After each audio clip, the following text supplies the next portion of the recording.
ओम जय जय जय नमोस्तु नमोस्तु नमोस्तु। नमो ओरियंताणम नमो सिद्धाणम नमो आर्याणम नमो वैज्ञाणम नमो लोये सब सावणम। मंगलम भगवान वीरो मंगलम गौतमो गणि मंगलम कुंद कुंदाय। जैन धर्मोस्तु मंगलम सर्वमंगल मांगल्यम सर्वकल्याणकारकम प्रधानम सर्वधर्माणाम जैनम जयतु शासनम जैनम जयतु शासनम। नमः समय साराय स्वानुभूत्या चकास्ते चित स्वभावाय भावाय सर्वभावांतर्चिदे वंदित्व सर्वसिद्धे धूमचलमणो गतिं पत्ते वोच्छामि समय पाहुड़ मणिमो सुध केवली भणिदम् जीवो चरित धन शरणान टिट्ठदो तमिस समियम जान पोगल कम पदेश टिट्ठदम चतम जान पर समियम एयत निश्चय गदो सव सवत सुंदरो लोये बंद कहायते तेण संवादनी होदी सुध परिचिदाणुभूदा सर्वस्वी काम भोग बंध कहा एयतस्सु लंबो नवीण सुलभो विहतस्य तमेयत वियत्तं दायमपणो सव्यमेण जदिदाय प्रमाणं चुगे चलं नघे तवम् न वियोधीयपमत्तो न पमत्तो जाणगो दुजो भावो एवं वणन्ति शुद्धं नादोजो सुदुसो चेव व्यवहारेणुदिस्सति विनाणिस्ति चरितदंसनं नाणं न विनाणं न चरितं न दंसनं जाणगो शुद्धो। हाँ जी, इसी समय साजी ग्रंथ विराजमान है और इसके अंदर अपना चल रहा है वो जीव अजीव अधिकार। जीव अजीव अधिकार के अंदर हमारी गाथा नंबर चल रही है इसके अंदर 50 से लेकर 55 तक 29 बोलों के माध्यम से जीव को अजीव से भिन्न बताया कि जीव जो है वो अजीव में नहीं है और अजीव है जीव में नहीं है। दोनों के दोनों क्या हैं? दोनों के दोनों अलग अलग हैं। किसी का नाम धर्म है भाई और अधर्म किसका नाम है? इन दोनों को मिला हुआ मानना इसका नाम अधर्म है और दोनों को अलग अलग मानना इसका नाम क्या है? इसका नाम ही धर्म है। कहा पढ़ लेते हैं, देखो। जीवस्य नत्ति वर्णो न विगंधो न विरसो न वियफासो न विरूपं न शरीरं न विसंठानं न सन्नन्नं जीवस्य नत्ति रागो न विदोषो नैव विद्यते मोहो नोपच्चाण कम्मं नो कम्मं चाविषे नत्थि जीवस्य नत्ति वग्गो न वग्गणानेव फड्डयाकेयी नो उज्जपट्ठाणानि अनुभागठाणानि जीवस्य नत्थि केयी जो अट्ठाणान बंद ठाणावा नेव्योदयट्ठाणान मग्गण ठाणया केयी नोटिदि बंद ठाणा जीवस्य न संकलेश ठाणावा नेविसोहिट्ठाणा नो संयम लद्दि ठाणावा नेविय जीवट्ठाणा न गुणट्ठाणान जीवस्य जेण दुए देशवे पौगल दवस्य परिणाम। गाथार्थ हो गया इसका। और इसके बाद जो बात चल रही थी इसके अंदर बोल नंबर हमारा चल रहा था 12। मिथ्या है। कल 13 होगी थी ना पूरी। कल 13 बोल हो गए थे। अच्छा आपने, हाँ सही, कल 13 बोल पा गए। 14 बोली वो चल रहा था हमारा, है ना। बात चल रही थी अपनी जो 8 कर्म हैं वे जीव के नहीं हैं। क्यों? क्योंकि पुद्गल द्रव्य के परिणाम में होने से अपनी अनुभूति से भिन्न है। जब ज्ञान की अनुभूति में देखा तो वहाँ पर किसी प्रकार का कर्म दिखाई नहीं दिया। अज्ञान दशा में कर्म अपने लगते हैं। जब अज्ञान दशा होती है ना तो लगता है कि कर्म अपने हैं भैया, नो कर्म अपने हैं, ये वस्तुएं हमारी हैं, बच्चे मेरे हैं, पत्नी मेरी है, सब मेरा है, मैं करता है सब वस्तु के अंदर हैं। लेकिन जब आचार्य देव कहते हैं कि भैया तेरे नहीं है, कैसे? तो आचार्य से पूछता है कि आप कैसे कहते हो मेरे नहीं है? ये तो दुनिया मान रही है सबको अपना। दुनिया पर ऐसा देख तो रहे हैं कि ये सब मेरे हैं और मुझे भी ऐसे लगता है कि मेरे हैं। आप कैसे कहते हो कि मेरे नहीं हैं? तब वे कहते हैं कि तू ज्ञान पे जाकर के बैठ के देख। कहाँ जाकर के बैठ के देख? ज्ञान स्वरूप आत्मा में बैठ के जाकर देखेगा तो तुझे पता लगेगा वहां पर ये सब नहीं है। बच्चा ले आया बाजार से, पपीता ले आया है और पपीता ला के देख रहा, कहना भाई पपीता तो पीला होता है, छिलका पीला और पपीता पीला। लेकिन ऐसा करने पर करते क्या हैं बड़े लोग आकर के कि छिलका अलग करते हैं और पपीता अलग कर लेते हैं। करते नहीं करते? क्यों? क्योंकि छिलका क्या है? पपीता नहीं है। अब पपीता क्या है? वो छिलका नहीं है, देख के पपीता लाया, लेकिन ऐसा होने छिलका लाया, लेकिन इसके होने के बाद भी पपीता और छिलका दोनों कैसे हैं? अलग अलग हैं दोनों के दोनों। जैसे देखो गोला लाते हैं, गोला, गोले के अंदर ऊपर जो खपड़ा होता है, फिर नीचे है छिलका होता है उसके, और अंदर गिरी है उसके, हैं। अब खाने के लिए क्या है? गिरी खाते हैं कि छिलका खाते हैं उसके ऊपर का? हाँ, गिरी कैसी है? गिरी मीठी है, मुलायम है, सफ़ेद है। छिलका कैसा है? कठोर है, भूरा है, बेस्वाद का है, स्वाद है ही नहीं उसके अंदर, उसका क्या स्वाद होगा उसका मीठा स्वाद है ही नहीं उसके अंदर। ऐसा तो ऐसा होने से वो जो गिरी है वो छिलके से अलग है कि नहीं है? छिलके से अलग है कि नहीं है? देखो आप साड़ी लेकर आए बाजार से, तो एक सूट साड़ी लेकर आया, और जब पन्नी में पैक करके साड़ी दे दी, सूट दे दिया अपना, है, और घर पे ले आए, तो घर पे लाए क्या करते हो? वो ऊपर एक कवर जो है, पैकिंग जो है, उसको तो फेंक देते हो, और जो माल है, जो असली चीज़ है, उसको क्या कर लेते हो? उसको निकाल लेते हो, उसका प्रयोग करते हो। यही है कि नहीं है? अब इसने क्या करा ज्ञानी जीव ने कि उस छिलके को ही पपीता मान लिया, उस ब्राउन छिलके को ही गोला मान लिया, उस पैकिंग को ही कपड़ा मान लिया, जबकि ऐसा नहीं है। आचार्य देव कहते हैं भैया तू अपनी वस्तु को अनुभूति कर, अनुभूति करके देखेगा तो वहां पर ज्ञानावरणी, दर्शनावरणी या कर्म आठों मिलेंगे ही नहीं। आप कैसे कहते हो? तो वे कहते हैं हमने जा करके देखा है इसलिए कहते हैं। क्या कहते हैं? हाँ, हमने जा करके देखा, हम इसलिए बताते हैं कि वहां पर ये सब वस्तुएं नहीं है, जिन्हें तो अपनी मानता है ये सब चीजें वहां पर नहीं है। अगला बोल है 14 नंबर का, जो 6 प्राप्ति योग्य है और 3 शरीर योग्य है वस्तु पुद्गल स्कंदरूप 9 कर्म हैं। देखो 3 चीजें होती हैं, एक द्रव्य कर्म, एक भाव कर्म और एक 9 कर्म। तो ये जो 9 कर्म है, 9 कर्म में बाह्य वस्तुएं हैं जितनी भी हैं, शरीर है, बाह्य वस्तुएं हैं, मकान दुकान धनादि हैं, ये सब क्या है? ये सब 9 कर्म है। ये सब क्या है? 9 कर्म। और द्रव्य कर्म कि ज्ञानावर्णादि 8 कर्म जो हैं, ज्ञानावर्णी, दर्शनावर्णी, मोहनीय, अंतराय जो कर्म हैं, ये कौन से कर्म हैं? कि ये द्रव्य कर्म है। 9 कर्म की जो वस्तु सामग्री प्राप्त होती है वो किससे प्राप्त होती है? वो द्रव्य कर्म से प्राप्त होती है। किससे प्राप्त होती है वो सामग्री? हाँ, द्रव्य कर्म से प्राप्त होती है। किसका संबंध किसी और से नहीं है, इसका संबंध द्रव्य कर्म से है।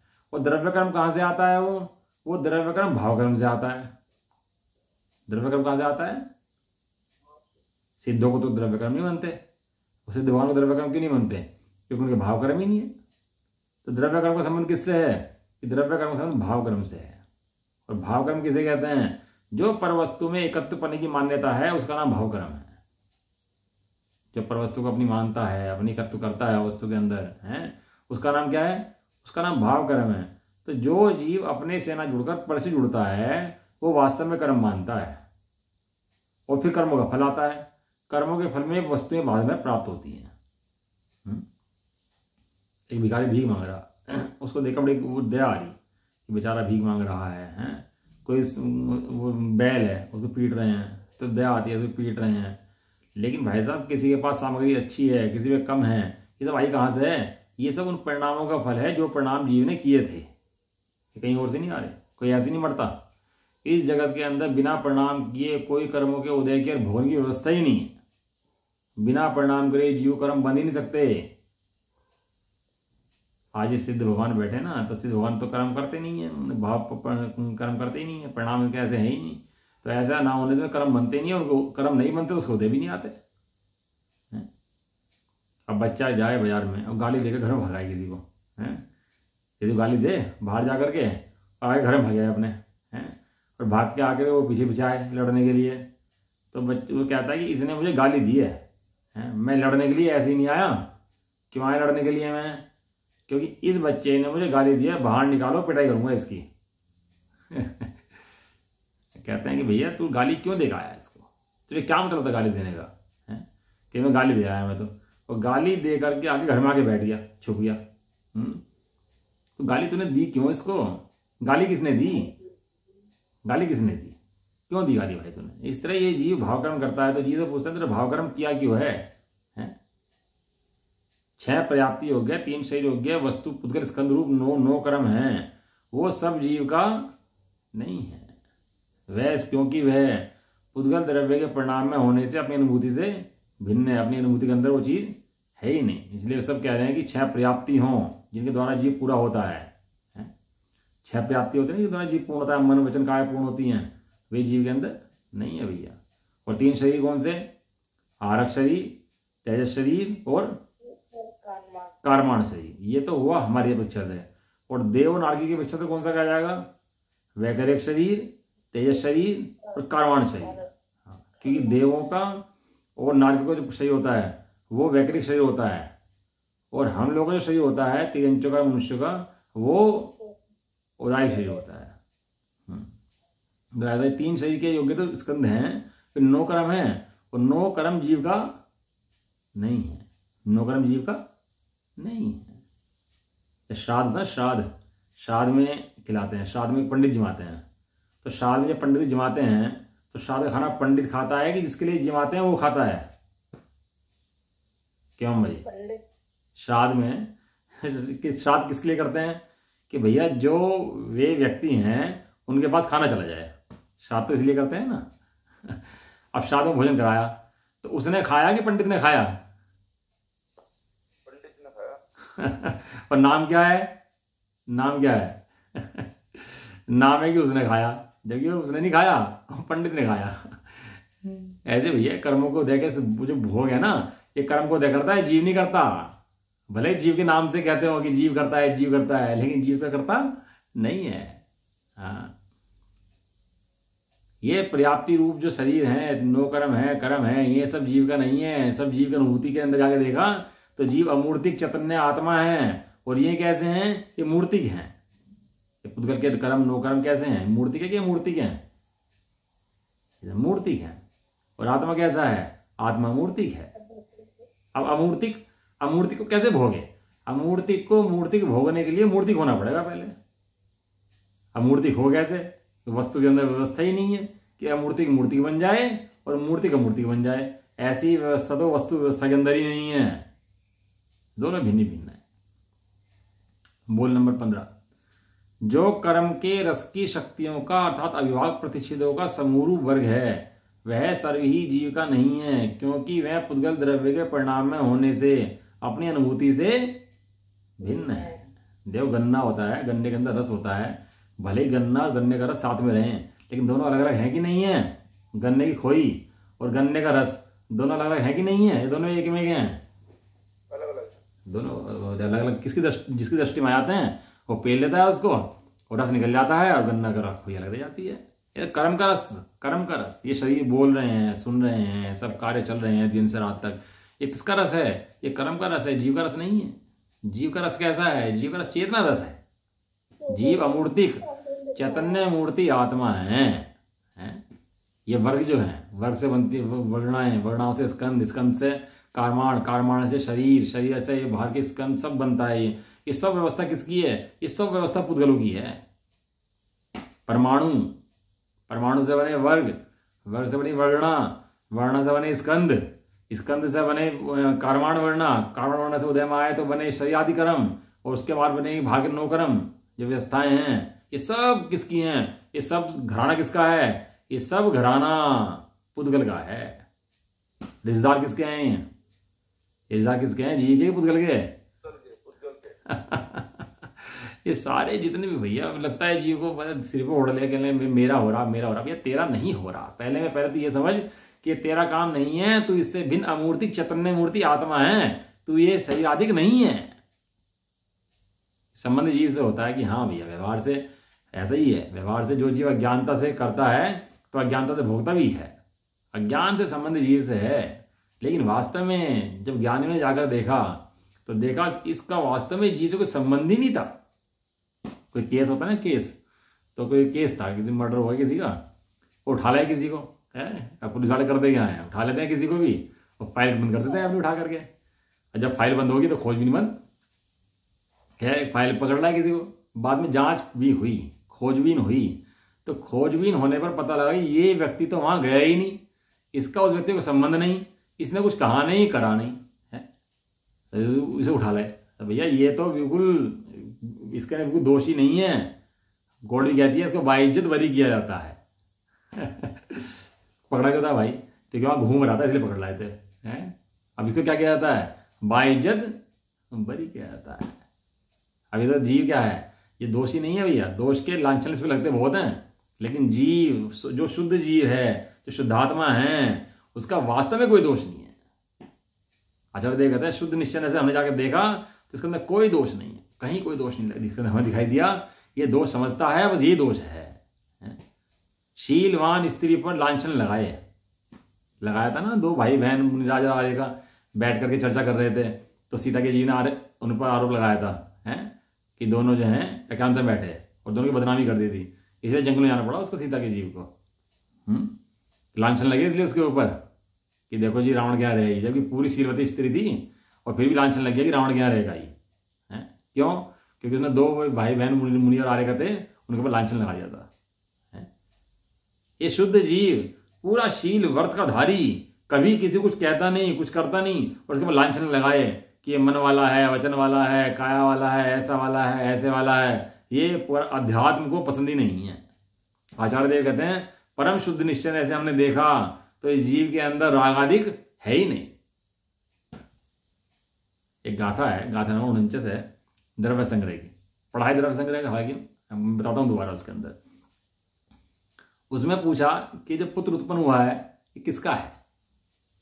माता का है, पिता का है, दोनों का है, किसी का नहीं है, पुत्र का है या सबका है? बताओ जी पुत्र किसका है?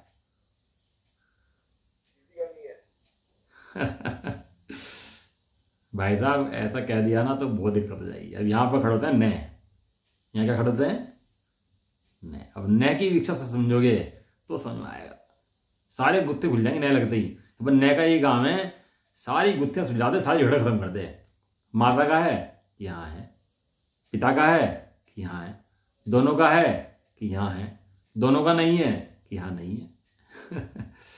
लेकिन अध्यात्म भाषा में कहते हैं भैया पुत्र किसी का नहीं है, पुत्र वास्तव में अपना है। कहते हैं शुद्ध निश्चय ने से देखा तो पुत्र किसी का नहीं है, पुत्र स्वयं का है, स्वयं में है, स्वयं के लिए है, पुत्र किसी का नहीं है। रागादि की उत्पत्ति उसमें लिखा कि रागादि को हमें ये बताओ कि जो रागादि की उत्पत्ति होती है ये शुद्ध निश्चय ने से किसको होती है? शुद्ध निश्चय ने से राग उत्पन्न होता है ना, ये किसको होता है? तो उसमें बताया कि शुद्ध निश्चय ने से रागादि होते ही नहीं है, हम किसका कहें? जिस प्रकार वो पुत्र माता से उत्पन्न नहीं होता, पुत्र से पिता से उत्पन्न नहीं होता, स्वयं ही आता है, स्वयं उत्पन्न होता है। इस तरह राग आदि स्वयं उत्पन्न होते हैं, नए जीव के हैं ना पुद्गल के हैं, किसी के भी नहीं। और तत्वास सूत्र के अंदर तो उनको जीव का कहा। बताओ लिए ना जीव के, उसके लिए जब जीव के भाव लिए, जीव के भाव औदैहिक औपशमिक छायाश्रमिक छाई को है पारणामिक है, उस भाव के अंदर लिया कि चार भाव जीव के हैं, औदैहिक औपशमिक छायाश्रमिक छायिक। और जो नियम सार लिख रहे हैं आचार्य कुंदन देव, उसमें कह रहे हैं छायिक भाव भी जीव का नहीं है, जीव छायिक से रहित है। और आचार्य उमा स्वामी उन्हीं के शिष्य थे आचार्य कुंदन देव के, तो क्या विरोध कर रहे थे क्या उनका? कि विरोध नहीं कर रहे थे। जिस नए से जो ग्रंथ लिखा है उस नए से पढ़ोगे तो बराबर समझ आ जाएगा। और यदि नए को काटोगे ना आपस में एक दूसरे को कि नहीं यहाँ तो ये लिखा था, वहां तो ऐसे लिखा था, तो शास्त्र बिल्कुल समझ में नहीं आएगा। पहले ही समझ लेना चाहिए। फिल्म ही बनती है ना तो पहले फिल्म में तय हो जाता है कि युद्ध की फिल्म है, कि प्रेम की फिल्म है, कि हंसी की फिल्म है, जो पहले तय हो जाता है नहीं हो जाता, और उसी मूड से देखते हैं। फिर हंसी की फिल्म लड़ाई नहीं होती है, श्रृंगार बहुत, मतलब पहले थीम तय हो जाती है उसकी। अब चाणक्य का शास्त्र पढ़ रहा है तो कौन से नए से पढ़ रहा है? कि व्यवहार नए से पढ़ रहा है। और ये शास्त्र पढ़ रहे हैं तो कौन से नए से पढ़ रहे हैं? ये परम शुद्ध निश्चय नए से पढ़ रहे हैं। ये सर्वजीव के नहीं है, नहीं है, नहीं है भैया, नहीं है। अजीव की चर्चा अध्यात्म में विघ्न है, विघ्न। अजीव की चर्चा नहीं करते अध्यात्म के अंदर, विघ्न करती है वो। यहां तो मात्र जीव की चर्चा चलती है। ये ना सब जीव के नहीं है, जीव के नहीं है, जीव के नहीं है। कर्म के रस की शक्तियों का समरूप वर्ग है, वह सर्व जीव का नहीं है।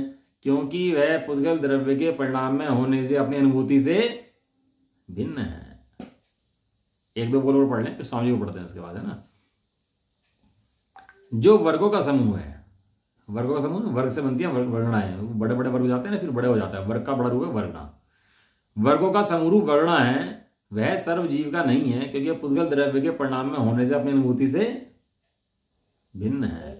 हाँ, उसके रिश्तेदार भैया होंगे, हमारा तो मतलब इसका नहीं है। वो नंबर 17, जो मंद तीव्र रस वाले कर्म समूह के विशिष्ट न्यास जमाव रूप वर्गणाओं के समूह स्पर्धक हैं। देखो, कर्मों का आता है रस, कर्मों का आता है फल, और वे कैसे होते हैं, मंद और तीव्र उदय आते हैं।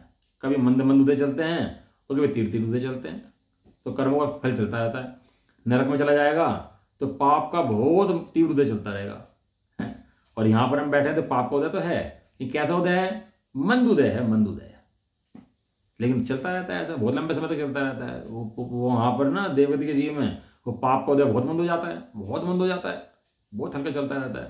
तो ये जो आपके उदय हैं, मंद हैं, तीव्र हैं, वे स्पर्धक हैं, वर्गणाएं हैं, वर्ग हैं, वर्गणाएं हैं, जो भी कुछ हैं, वे सब जीव के नहीं हैं। क्यों? क्योंकि पुद्गल द्रव्य के परिणाम में होने से अपनी अनुभूति से भिन्न है, अपनी अनुभूति में दिखाई नहीं देते भैया। बोल नंबर 18, स्वपर के एकत्व का अध्यास निश्चय हो तब वर्तने पर निश्चय चैतन्य परिणाम से भिन्न रूप जिसका लक्षण है। देखो, ऐसा जो आध्यात्म स्थान, यहां पर 18 नंबर बोल के अंदर लिखा है कि स्वपर का जीव को अध्यास हो गया। अध्यास माने, अध्यास कहते हैं उसको जब बहुत गहरा अभ्यास बन जाए तो उसको अध्यास कहते हैं। क्या कहते हैं?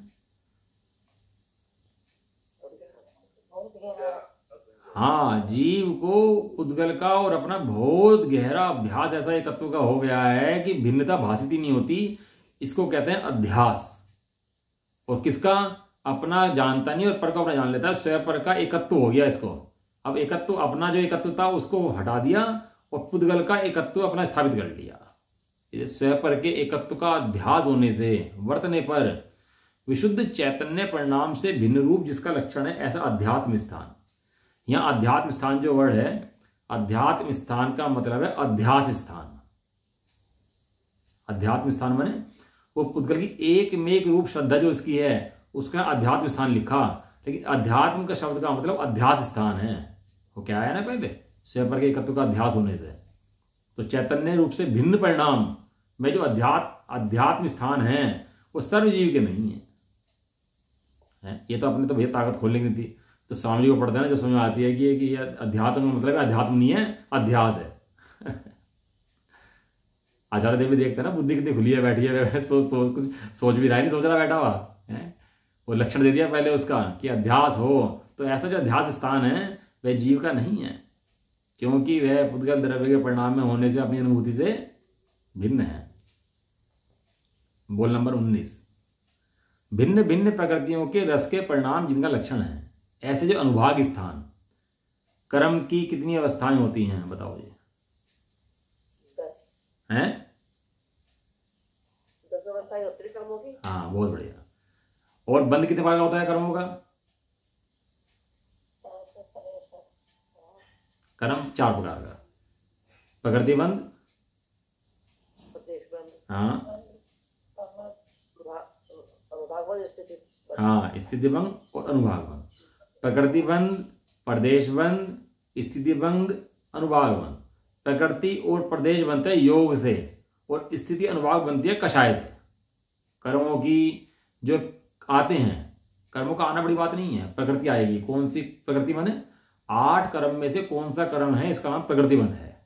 ज्ञानवर्णी आ रहा है, दर्शनवर्णी आ रहा है, मोहनी आ रहा है, अंतराय आ रहा है, इसका नाम क्या है? इसका नाम है प्रकृति बंध। कितना आ रहा है, इसका नाम क्या है? प्रदेश बंध।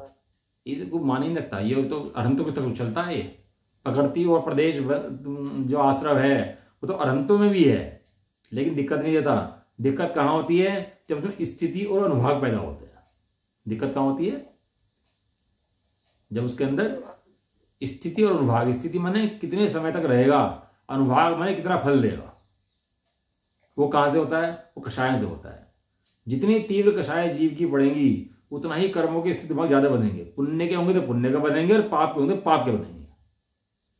जैसे परिणाम जीव करता है। लेकिन यहाँ तो भैया बात दूसरी चल रही है। यहाँ कह रहे हैं ये प्रकृतियाँ जो हैं, स्थिति है, अनुभाग है, मंद है, तीव्र है, वो सब जीव का नहीं है भैया, जीव नहीं करता।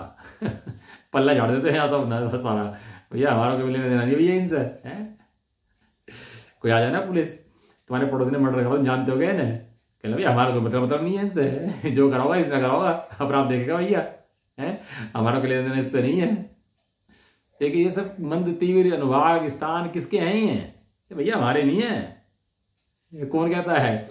ये जीव कहता है भैया, मेरा कोई मतलब नहीं है इनसे, ना मैंने करे, ना मैं लाया, ना मैंने बांधे, खुद देख लो भैया अपना किसके है।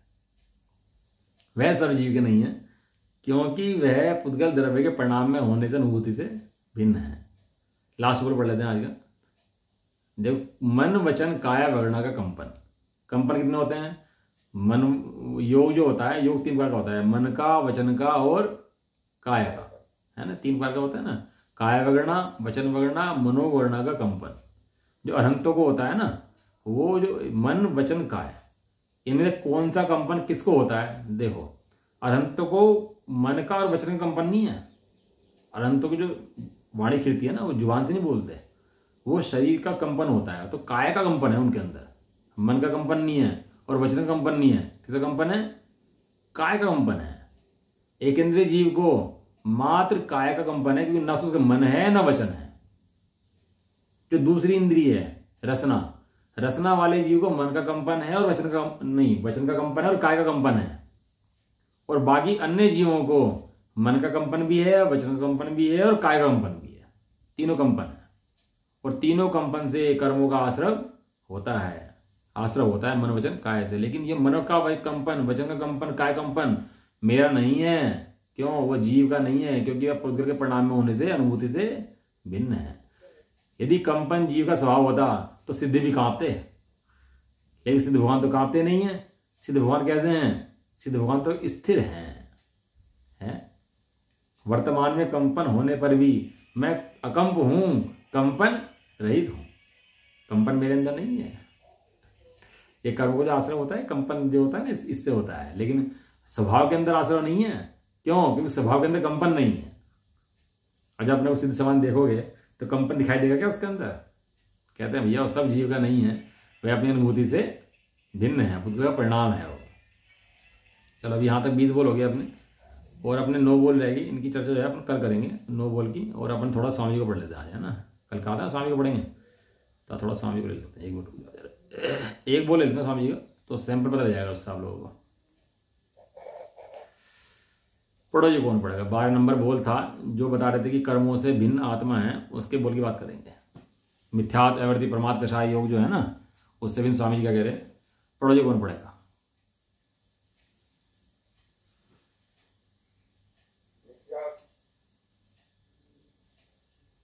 12 नंबर बोल पढ़ो, 12 नंबर बोल जो है। अविरति कसाय वह योग जिसके लक्षण है ऐसे जो प्रत्यय अर्थात सभी प्रकार के आश्रम भाव जीव है, जीव के नहीं है, क्योंकि मैं पुद्गल द्रव्य के परिणाम में होने से अनुभूति से। आंटी आवाज साफ नहीं आ रही आपकी, कोई और पढ़ लो। आपकी आवाज ना इसमें बिल्कुल समझ नहीं आ रहा। वो थोड़ा तेज बोलो और धीरे बोलोगे तो रिकॉर्डिंग में भी चला जाएगा फिर वो बात ना, तो सब लोग सुन लेंगे जो सुनने वाला ना, तो वीडियो में वे भी सुन लेंगे। मिथ्यात्व अविरति कषाय व योग जिसके लक्षण है ऐसे जो प्रत्यय अर्थात सभी प्रकार के आश्रय भाव जीव के नहीं है, क्योंकि वे पुद्गल द्रव्य के परिणाम में होने से अनुभूति से भिन्न है। हाँ, अब आश्रव की बात करते हैं। यहाँ कषाय में प्रमाद गर्भित हो जाता है। यहाँ मलिन प्राय को भावाश्रव को पुद्गल के परिणाम में कहा है, क्योंकि स्वयं जीव वह चैतन्य मूर्ति भगवान आत्मा का आश्रय करता है, तब आश्रव का परिणाम अनुभूति से भिन्न रह जाता है। मिथ्यात्व तो वहां होता ही नहीं, किंतु अन्य आश्रव भी भिन्न रह जाते हैं। यहाँ जड़ मिथ्यात्व की बात नहीं है। यहाँ तो मलिन परिणाम रूप आश्रव अर्थात मिथ्यात्व भाव, अवृत्ति भाव, छठे गुण स्थान का प्रभाव भाव, विषय भाव और योग जीव के नहीं है, क्योंकि वे अनुभूति से भिन्न है। यदि वे चैतन्य स्वरूप जीव के परिणाम हो तो सदैव चैतन्य के साथ रहने चाहिए, परंतु ऐसा नहीं है, क्योंकि वे चैतन्य के अनुभव से भिन्न रह जाते हैं। स्वामी जी कह रहे हैं चैतन्य मूर्ति भगवान आत्मा। स्वामी जी जब भी शुरू करें ना तो भगवान आत्मा बताएं, ये तो कहें है जीव तो भगवान आत्मा है, चैतन्य मूर्ति है। उस चैतन्य मूर्ति के अंदर आवृत्ति, परमार्थ, कषाय और योग है ही नहीं। यदि होते तो सदाकाल साथ रहने चाहिए थे, कि सदाकाल साथ रह रहते। जब जीव सिद्ध बन जाता है तो इसका भाव हो जाता है। इसका मतलब ये हुआ कि जीव के थे ही नहीं। जीव के भ्रम से अपना साथ में थे लेकिन जीव के नहीं थे। पढ़ो जी आगे।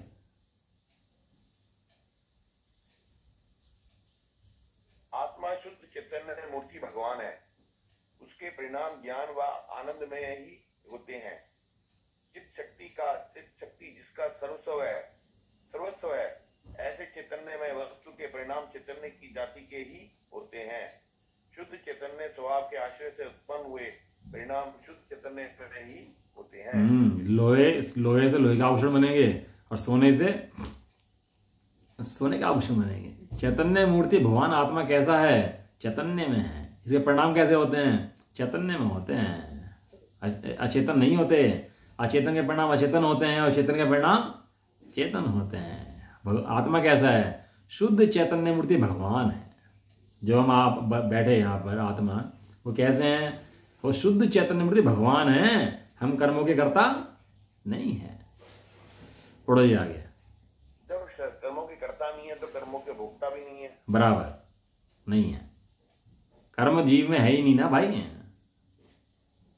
ये सब पुद्गल प्रण में चलता है जो जीव को अपना लगता है। हाँ जी पढ़ो।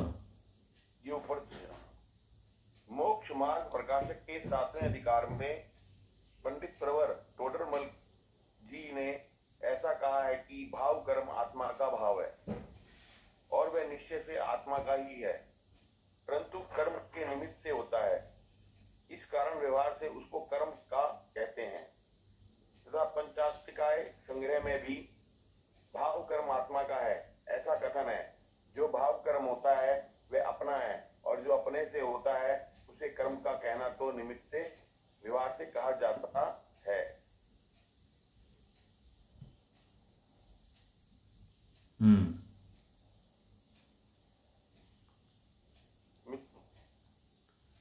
निश्चय से तो विकारी परिणाम जीव में ही होते हैं और निश्चय से तो विकारी परिणाम जीव में ही होते हैं। अशुद्ध निश्चय है से नहीं, निश्चय से लिखा है। हाँ अशुद्ध निश्चय है, अशुद्ध निश्चय है से। और उनको जीव करता है। ऊपर कहे हुए इन दोनों शास्त्रों की शैली जुदी है। कहाँ वहाँ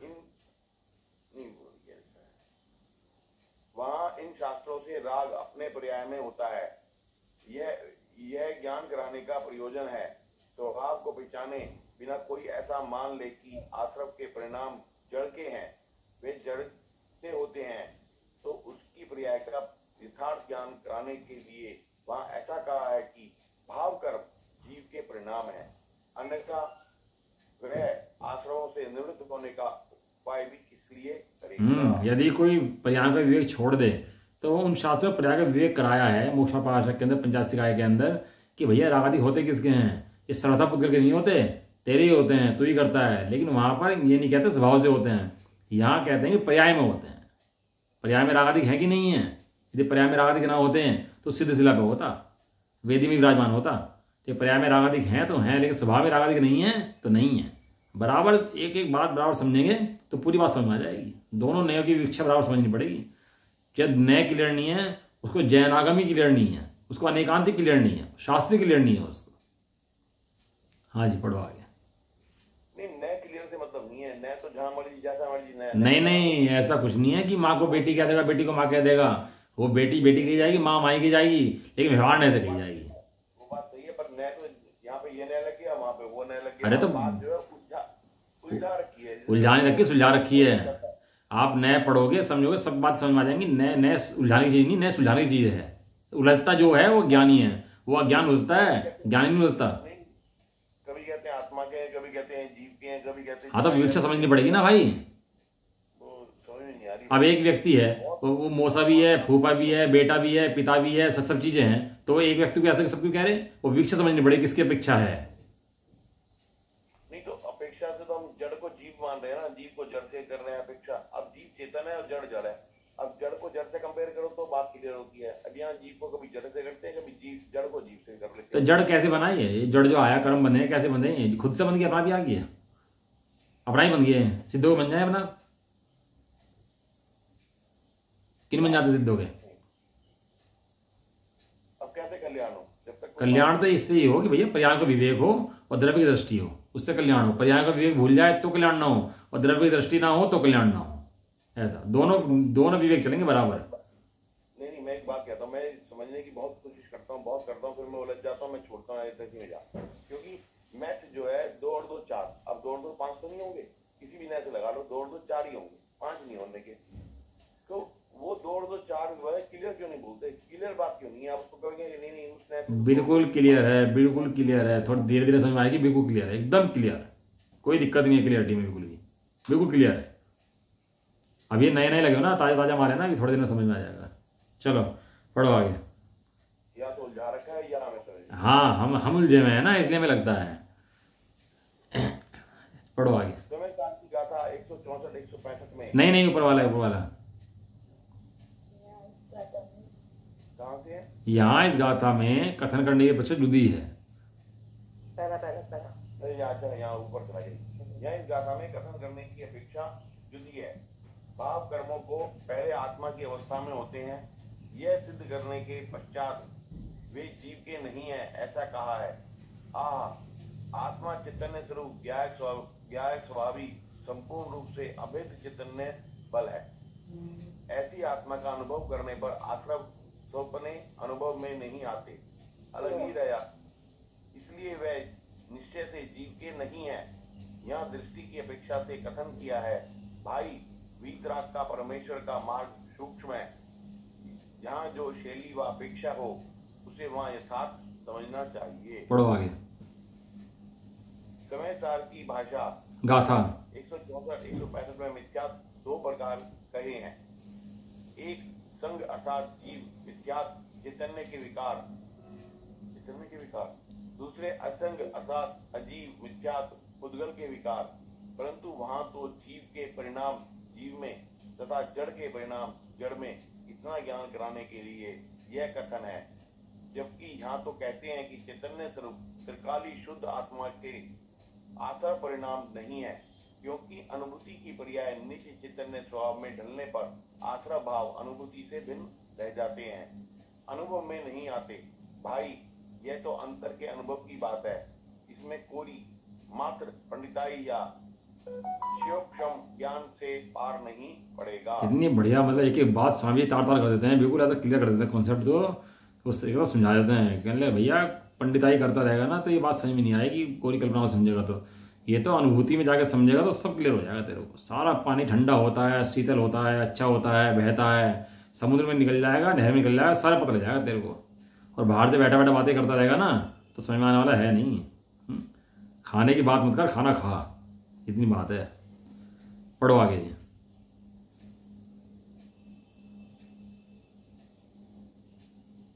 चैतन्य स्वरूपी जीव वस्तु के मिथ्यात्वादी आश्रय भाव नहीं है, क्योंकि चैतन्य स्वरूप भगवान की अनुभूति करने पर वह आश्रयवादी जुदे रह जाते हैं। उन आश्रयों का अस्तित्व न हो ऐसी बात नहीं है, उनका अस्तित्व है, तथापि उन आश्रयवादी का अस्तित्व अजीव के समान है।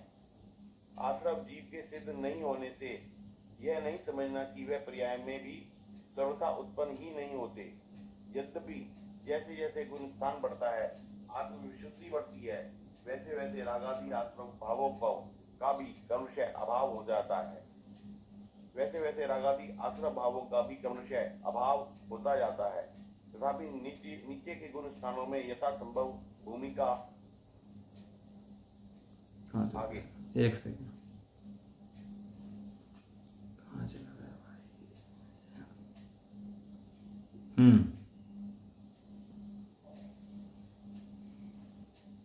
भूमिका अनुसार भूमिका अनुसार वे उत्पन्न तो होते ही हैं। ये पूरा नहीं आ रहा। आ रहा है, बराबर आ रहा है। भूमिका अनुसार होने पर मिथ्यात्व का परिणाम तो उत्पन्न ही नहीं होता, किंतु दूसरे आवृत्ति आदि संबंधी आशय तो है, परंतु स्वरूप में झुकी हुई अनुभूति से वे भिन्न ही रहते हैं, इसलिए वे जीव के नहीं है, उद्गल के परिणाम है। अहो वस्तु का स्वरूप, अहो समय सार में कितना सार भरा है।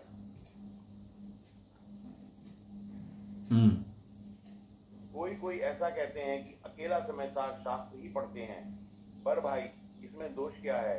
समय सार नाटक में पंडित बनारसी दास जी ने अंतिम प्रशस्ति में स्वयं लिखा है, पांडे राजमल जिन धर्मो शर्म सार नाटक के मर्मी, दिन ग्रंथ की टीका कीनी, बाल बोध सुगम कर दीन की। ये विधि बोध वचनिका फैली पाए अध्यात्म शैली, प्रगति जगमाई जिनवानी, घर घर नाटक कथा बखान। जगत में जिनवानी का प्रचार हुआ और घर घर समाचार नाटक की चर्चा होने लगी। इस ग्रंथ की चर्चा फैली। इसका अर्थ यह तो नहीं है कि अन्य शास्त्र ठीक नहीं है, कि जिन शास्त्रों का प्रचार कम हो वे खोटे हैं, ऐसा अर्थ कहां से लाए बापू? ऐसा अर्थ नहीं है। उसके आगे यह भी लिखा है कि रूपचंद जी आदि पांचों ही विवेकी पंडित एक स्थान में बैठकर परमार्थ की ही चर्चा करते थे, दूसरी कोई चर्चा नहीं करते थे। परमार्थ चर्चा करें, इनकी कथा ना और इनसे क्या यह एकांत हो गया, परंतु जिनकी बुद्धि ही मैली है वह इस बात को नहीं समझ सकते। भाई समय सार तो दिव्य ध्वनि का सार है।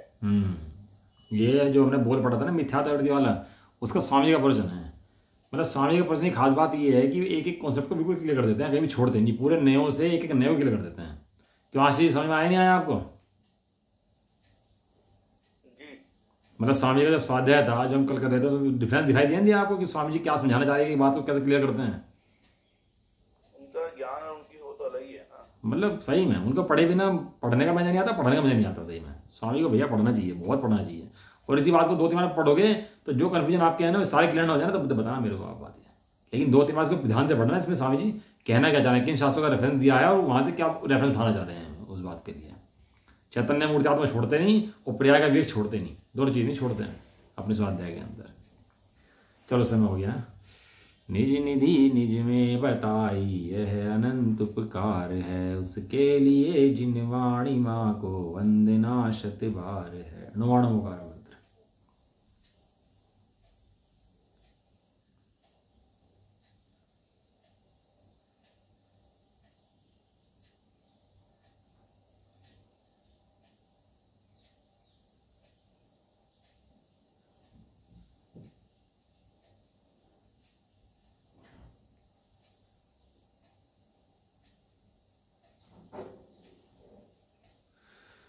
जबरदस्ती माता की, महान जैन धर्म की, एक साथ बोलिए जय जय।